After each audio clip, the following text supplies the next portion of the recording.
Hi team of TL300, this is Ashley Gorlitz and I will be going over my signature slide presentation, Juvenile Delinquency.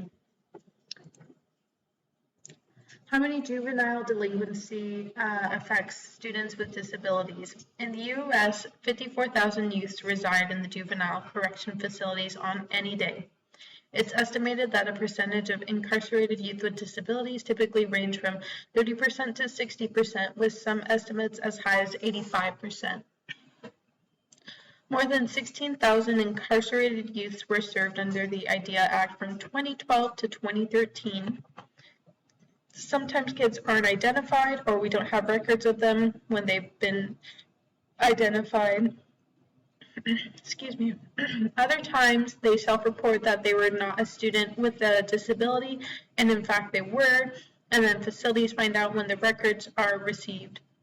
Teachers have much of the knowledge and many skills required to teach all children, but they may not have the confidence to put this knowledge into action in helping children who are experiencing difficulties in learning. And in this picture here to the right, I have statistics saying that in a class of 15 students, anywhere from 5 to 13 of those students are likely to have a disability. Juvenile delinquency affected by social economic factors. Economic challenges. In the last 12 months, there have been times when it has been hard for my child's family to pay bills. The total combined household income for my child's family was less than $20,000 last year. And third, there is not at least one adult who is financially responsible for my child currently working for pay or employed. Neighborhood challenges. There are gangs or illegal drugs in the neighborhood where my child lives. 2, my child lives in public housing development or project. And 3, my child lives in an unstable situation. His or her family could be forced to leave. Someone once said, when you're poor and from a low socioeconomic group, you don't have a lot of choices in life. To me, being from an upper class is all about confidence. It's knowing you have choices. It's knowing you set the standards. It's knowing you have connections. Why cultural diversity is important to prevent juvenile delinquency. Culture refers to a group or community which shares common experiences that shape the way its members understand the world. Youth of color are more likely to be in single-parent families, in poverty, in disadvantaged communities, with low-performing schools, and in high-crime areas. How to get your community working together? Empower people. Don't shame people. Empowerment works better than shaming people. So get to know the people around you. Recognize differences in religion, sexual orientation, socioeconomics, parenting, and class backgrounds to welcome different people.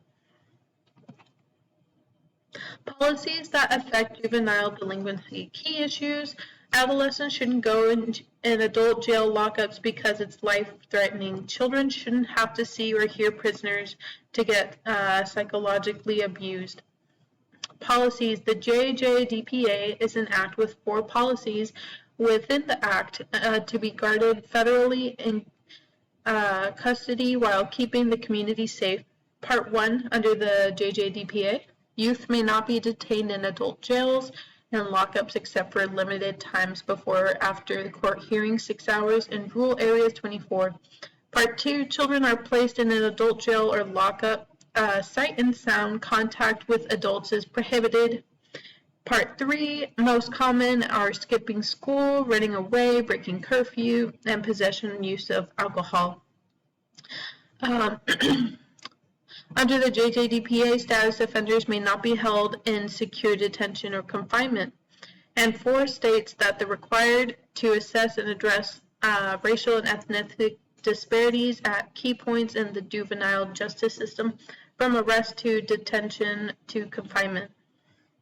Challenges when working. Helping the students readapt to a normal life without drugs, transforming how they release anger from hitting walls to taking deep breaths, counting to 10.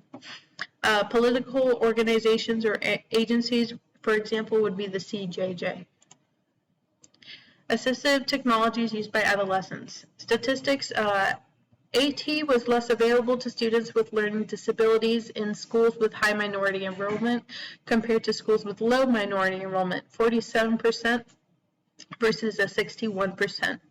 2. Schools with high poverty were less likely to provide special hardware and software for students with visual disabilities.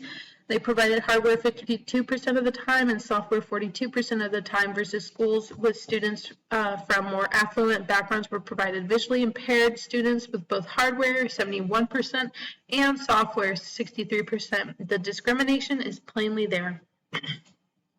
Despite the statistics, some AT can be accessible at low cost. There's a low, mid, and high AT. Low tech includes earplugs to stay calm, pencil grips, sensory objects like fidgets. Mid tech includes calculators, audiobooks, and alternative mouse keyboards. High tech includes computers, tablets, powered wheelchairs, text-to-speech software, and refreshable braille devices.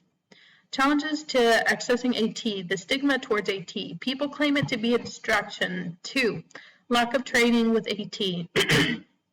Excuse me. 3, lack of resources. 4, poverty. 5, poor management of funds. 6, lack of family involvement.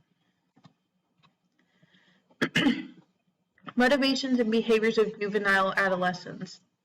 Reasons for using integrated multi-health behavioral programs. Most youth experience multiple health risk behaviors. Risks for substance abuse, chronic disease, and both mental and physical illness are interconnected.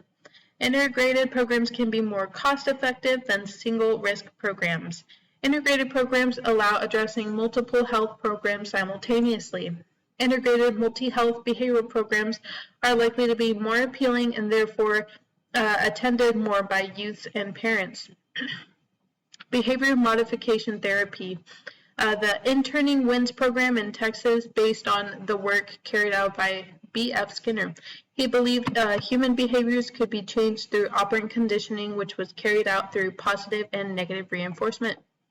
And as you see here on the left in this picture, this is the operant conditioning, the box that he used for the mouse.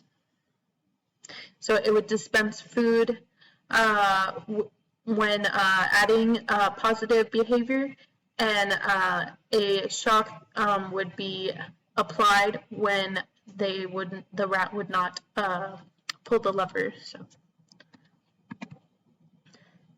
Mediation and or collaboration used in working with adolescents. Dependency mediation is the definitions of confidential process in which specially trained neutral persons, mediators, who have no decisions making authority and make no recommendations to the court, help the family, social worker, attorneys, and others involved in the case to discuss and resolve the disputes and problems sent to mediation.